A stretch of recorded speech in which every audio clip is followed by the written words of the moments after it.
Hey everybody, what's up and welcome back to today's video guys. And today guys, I'm going to be showing you how to get Etsy coupon codes that you can use. This is a very simple thing to do, so make sure to watch this quick and easy video till the very end and follow my steps correctly so you can make sure this works the same for you and you can do this yourself.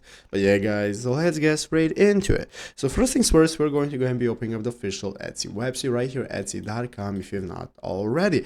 After opening it up, you'll be greeted by the main page right here, which is the home page from where we can get started. Here you can browse all the products that you can buy, and in the upper right corner, first thing we want to do is log into our account. So if you do not already have an Etsy account, what you can do is just go and create one, and once you have gotten your account, you can log in normally. So after logging in, now you'll be greeted by the home page right here. This is the main page from where we can get started browsing all the products we have and managing our store using the shop manager. So guys, how do you get Etsy coupons that you can use when purchasing something in Etsy? Well, here as you can see, here we have the step-by-step help center, how to redeem coupons and make offers on items. Basically, how do you redeem a coupon code? You want to go ahead and take a look at it. Coupons come in two categories: shop coupons and Etsy coupons that are sent to certain buyers, and you have shop coupons that are set up by sellers as a part of their marketing campaigns. So to redeem a shop or Etsy coupon, you want to go to etsy.com and open up the cart option. So go into your cart right here in the upper right corner. Once you have added any products, it's going to be able to open up your cart, and in this cart now we can get started. So